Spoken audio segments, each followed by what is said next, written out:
এই মহাজীবন, এই বরাবর পুরুষের কথা বলা খুব কঠিন ব্যাপার। এই বিন্দুতে সিন্ধুকে পরিবেশন করা খুব কঠিন ব্যাপার। তবে ঠাকুর বলতেন উৎসব মানে কিন্তু উৎসমুখী হয়ে ওঠা।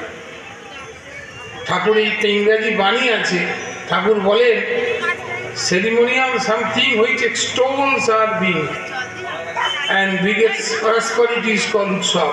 তাহলে উৎসবের মধ্য দিয়ে আমাদের সত্তা, আমাদের জীবনের একটা বিপুল সম্পর্ক আছে। উৎসব ঠাকুর বলতেন মানুষকে ভিগোরাস করে তোলে, অর্থাৎ আনন্দময়, প্রাণবন্ত করে তোলে। তাহলে উৎসবের যে ছোঁয়ার যে কত বড় তাৎপর্য, সেটা কিন্তু আমরা পরিষ্কার বুঝতে পারছি। এই ঠাকুর যে বরাবর পুরুষ, একটু আগে আমার শ্রদ্ধেয় প্রলয়দা কথাচিত্র আঁকার চেষ্টা করছিল, বলছিলেন বারবার দীক্ষার কথা। এই ঠাকুর অনুকূলচন্দ্র দীক্ষাকে কিন্তু একটা থেরাপি হিসেবে নিয়েছেন। একটু মন দিয়ে শুনবেন। ঠাকুর অনুকূলচন্দ্র এই দীক্ষাকে কিন্তু একটা থেরাপিটিক্স হিসেবে নিয়েছেন। দীক্ষা কিন্তু মানুষের জীবনে একটা থেরাপির কাজ করে। কিরকম কাজ করে? ঠাকুর বলছেন দীক্ষা আনে অনুরাগ, অনুরাগ আনে বৃত্তি নিয়ন্ত্রণ। কি অপূর্ব সুন্দর ব্যঞ্জনায় ঠাকুর বলছেন দীক্ষার মধ্যে দিয়ে কি হয়, মানুষের গুরুর সঙ্গে কিন্তু অনুরাগ গজায়। একবার ঠাকুরকে জিজ্ঞাসা করে রয়েছিল, ঠাকুর দীক্ষা না নিয়েও তো আপনাকে ভালোবেসে মানুষ চলতে পারে? তখন ঠাকুর ভাবি সুন্দর ভাষায় বলতেন, দেখিস না অনেকে কেপ্ট রাখে, রক্ষিতা রাখে, আর ঘরে নিজের বউ থাকে, রক্ষিতার সঙ্গে কি স্বাভাবিক সম্পর্ক গড়ে ওঠে রে? তাহলে এই যে দীক্ষা না নিয়ে চলা আর দীক্ষা নিয়ে চলা, দুটোর মধ্যে কিন্তু বিস্তর ফারাক আছে। ঠাকুর বলছিলেন যারা দীক্ষা না নিয়ে চলে তারা কিন্তু এই কেপ্টের মতো, আর যারা দীক্ষা নিয়ে চলে তারা কিন্তু সতী সাধ্যী স্ত্রীর মতো।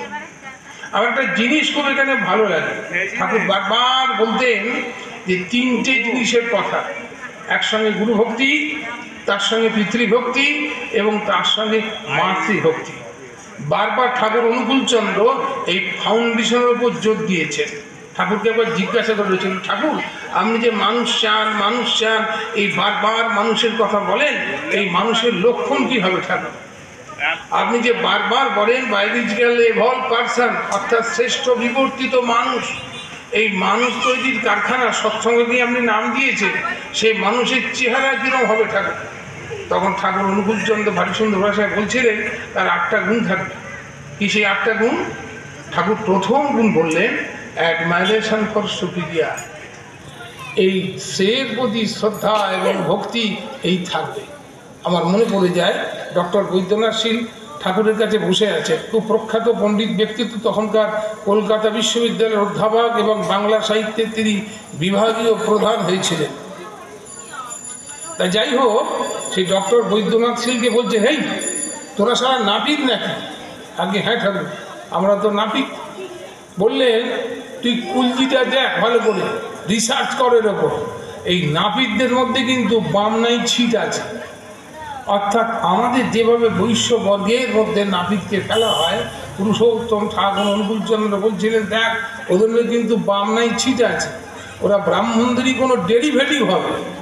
অর্থাৎ বিপ্রর সঙ্গে যেমন ক্ষত্রিয় বিয়ে হয়ে কী হয়েছে, মূর্ধাভিষিক্ত বিপ্র হয়েছে, বিপ্রের সঙ্গে যেমন বৈশ্যের বিয়ে হয়ে এই অনুলোম বিবাহের মধ্য দিয়ে পুরুষোত্তম ঠাকুর অনুকূলচন্দ্র বলছিলেন এই বৈদ্য জাতির উৎপত্তি হয়েছে, তেমনি নাপিতদের মধ্যে কিন্তু একটা ব্রাহ্মণিকার ছিট আছে।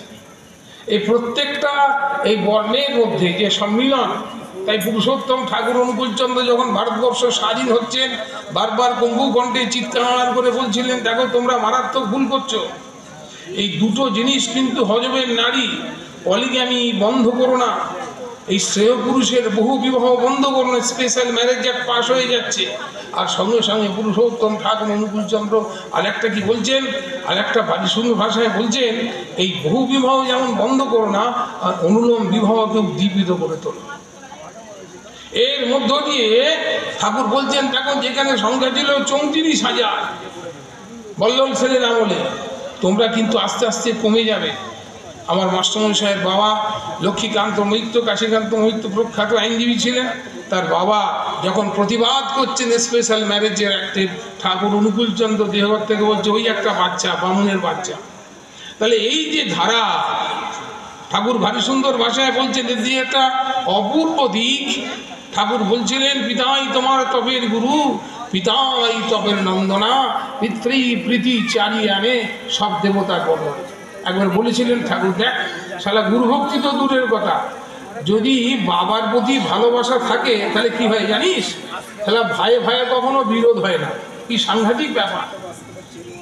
এই যে সাইকোসিস, আমি কিছুদিন আগে একটা চিকিৎসকদের সম্মেলনে গিয়েছিলাম, সেখানে বলছে যে ছেলেপুলে যদি এই বাবা মাকে না মানে এর কি ওষুধ আছে মাস্টারমশাই? একজন প্রখ্যাত চিকিৎসক বলছেন থুজা অ্যাপ্লাই করে দেখতে পারে। তারপরে আমি কেইনদের বই খুঁজে খুঁজে পেলাম যে বাবা মায়ের ভক্তি হয় না, সেখানে একটা মেডিসিন হচ্ছে থুজা অক্সিডেন্টালিস। তাহলে এই যে সাইকোসিস, মানুষের মধ্যে অনেক মানুষ আছে, কিন্তু এই জটিল মানুষ যখন তৈরি হয়ে যায়, মানুষের মনে যখন জটিলতা এই তৈরি হয়, বৃত্তি বা গ্রন্থিগুলো যখন পাক দেয়, ঠাকুর বলছিলেন এই নার্ভ নট যদি তৈরি হয়ে যায় খুব কঠিন। আমরা ধর্ম করতে এসে অনেক সময় কি হয়, এই অনেক প্রবৃত্তির শিকার হয়ে পড়ি, অনেক গ্রন্থির শিকার হয়ে পড়ি। আর ঠাকুর অনুকূলচন্দ্র বলছিলেন মুক্তি এলো সেই মনের গ্রন্থি ভেঙে চুরে ইষ্ট স্বার্থীতে, এই গুরুর প্রতি অনুরাগের মধ্য দিয়ে। তাই ঠাকুর বলছিলেন দেখ সালা পিতৃভক্তি কিন্তু একটা ফাউন্ডেশন, এদের মধ্যে কিন্তু এই পরিবারের মধ্যে কিন্তু এইটা আছে। এইখান থেকেই কিন্তু পরম পিতার কাজের যে জায়গা, ওর যে ভূমি, এই ভূমি কিন্তু তৈরি হয় শ্রদ্ধা এবং ভক্তির মধ্য দিয়ে। এই যে পিতার প্রতি ভক্তি, পিতার প্রতি যে ভালোবাসা, এই বাবাকে যে আগিয়ে দেয়া, এটা কিন্তু একটা মহৎ গুণ। আর এই সংস্কারের মধ্য দিয়ে ঠাকুর বলছিলেন ঠিক এইভাবে যখন প্রত্যেকটা মানুষ গড়ে ওঠে, ঠাকুর বলছিলেন অ্যাডমায়ারেশন ফর সুপিরিয়ার, সবচেয়ে বড় গুণ হচ্ছে শ্রেয়ের প্রতি ভক্তি, আমি যে মানুষ চাই। দ্বিতীয়ত কি, উইল পাওয়ার। এই উইল পাওয়ার যদি মানুষের না থাকে, উইল পাওয়ার যদি বিধ্বস্ত হয়, বিকৃত হয়, কখন ঠাকুর বলছে এটা সিফিলিটিক হয়ে যায়। তাদের উপর কোনো ভরসা নেই, কখন কোন কাণ্ড যে পাকাবে, কোন ধ্বংসলীলা যে চালাবে, সংসারকে ধ্বংস করে, পরিবারকে ধ্বংস করে, সমাজকে ধ্বংস করে। এই সিভিলিটি তার ওষুধ, অর্থাৎ এই উইল পাওয়ার। এই উইল পাওয়ার থেকে কিন্তু চিকিৎসা আছে, কিন্তু অ্যাডমায়ারেশন সুপিরিয়রের কোনো চিকিৎসা নেই। ভগবানের প্রতি কোনো ওষুধ খেলে যে অনুরাগ করা যাবে এমন ধরো কিন্তু ওষুধ নেই। আর সেই ওষুধ ঠাকুর অনুকূলচন্দ্র বলছিলেন কি, এই দীক্ষার মধ্য দিয়ে মানুষের ভেতরে কিন্তু অনুরাগ করা যায়। তাই ঠাকুর বলছেন কি, এই অনুরাগের মধ্য দিয়ে একটা মানুষ উন্নত মানুষ হতে পারে। ঠাকুর একটু আগে প্রলয়টা শ্রদ্ধার কথা বলছিলেন, ঠাকুরকে বলছেন শ্রদ্ধা কিন্তু নিয়ন্ত্রিত করে বহু বৈকল্য শরীর ও মনের। বৈকল্য মানে সাইকোফিজিক্যাল ম্যালাডজাস্টমেন্ট, মানে রোগ থেকে মানুষ মুক্তি পায়। শ্রদ্ধা কিন্তু নিয়ন্ত্রিত করে বহু বৈকল্য শরীর ও মনের, নিয়ন্ত্রিত হয়ে শ্রদ্ধান্বিত হারালে তাতে বিপাক ভেদ। এই তো ঠাকুরের বাড়ি, অর্থাৎ সাইকোফিজিক্যাল রিঅ্যাডজাস্টমেন্ট। আমরা ঠাকুরকে জিজ্ঞাসা করেছিলাম, ঠাকুর এই মানুষ যে রোগে ভোগে, ব্যাধিতে কষ্ট পায়, এই মূল কারণ কি ঠাকুর? তখন ঠাকুর বললেন সারা কিচ্ছু নয়, সাইকোফিজিক্যাল ম্যালাডজাস্টমেন্ট। আর আরোগ্য মানে সাইকোফিজিক্যাল রিঅ্যাডজাস্টমেন্ট। তাই ঠাকুর বলছিলেন 8টা গুণ আমি চাই, অ্যাডমায়ারেশন ফর সুপিরিয়র, সেল প্রতি অনুরাগ, উইল পাওয়ার। তারপরে তৃতীয় বলছেন ঠাকুর অ্যাডিহারেন্স, নিষ্ঠা। তারপরে চতুর্থ বলছেন টেন্ডেন্সি টুয়ার্ড ইউনিটি, সবাই মিলে একভাবে চলা। সংকচ্ছদ্দং সংপদত্থং সংবমনাংশি জানতাম, সেই উপনিষদ যা বলছেন তার বাস্তবে পুরুষোত্তম ভগবান ঠাকুর অনুকূলচন্দ্র বলছিলেন। তাই বলছেন যেমন গুরু ভক্তি থাকলে এই গুরু ভাইদের মধ্যে পারস্পরিক ভালোবাসা গজায়। কি সুন্দর ভাষায় বলছেন। আর পিতৃভক্তি থাকলে ভাইদের মধ্যে ভালোবাসা গজায়। স্বামী ভক্তি থাকলে তাহলে কি হয়, সে মেয়ে কিন্তু সন্তানকে যখন তখন মারধর করে না। এই যে অপূর্ব সুন্দর তুক, মৌলিক মান্ত্রিক তুক। তাই পুরুষোত্তম ঠাকুর পর্যন্ত যে সত্যের নির্মাণ আমাদের করতে চাইছেন, তারপরে কি বলছেন সিম্প্যাথি, তারপরে বলছেন পাওয়ার অফ রেজিস্ট্যান্স, তারপরে বলছেন কসাস ইনকুইজিটিভ, সতর্ক অনুসন্ধিৎসা, আর তার শেষে বলছেন ইন্টেলিজেন্স। এই যে 8টা গুণ, এই যে ঠাকুর বলছেন আমি মানুষ চাই পুণ্যবতীতে, বলছেন কি সুন্দর ভাষায়, আমি চাই শুদ্ধাত্মা। এই শুদ্ধাত্মা কি করে তৈরি হবে? ঠাকুর অনুকূলচন্দ্র বলছিলেন এই 8টা গুণ বিশিষ্ট মানুষ আমি চাই।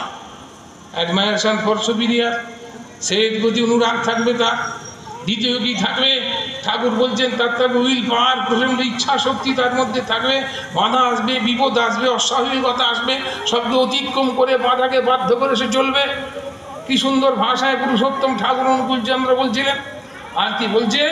তৃতীয় হচ্ছে অ্যাডিয়ারেন্স, তারপর বলছে নিষ্ঠা, চতুর্থ বলছেন এই করতে সবাই মিলে একসঙ্গে চলা, পঞ্চমত ঠাকুর বলছেন সিম্প্যাথি, সহানুভূতি, তারপর বলছেন পাওয়ার অফ রেজিস্ট্যান্স, তারপর জীবনী শক্তি। আর কি বলছেন? কসাস ইনকুইজিটিভনেস, মাথা খাটিয়ে চলবে, সতর্ক অনুসন্ধান নিয়ে।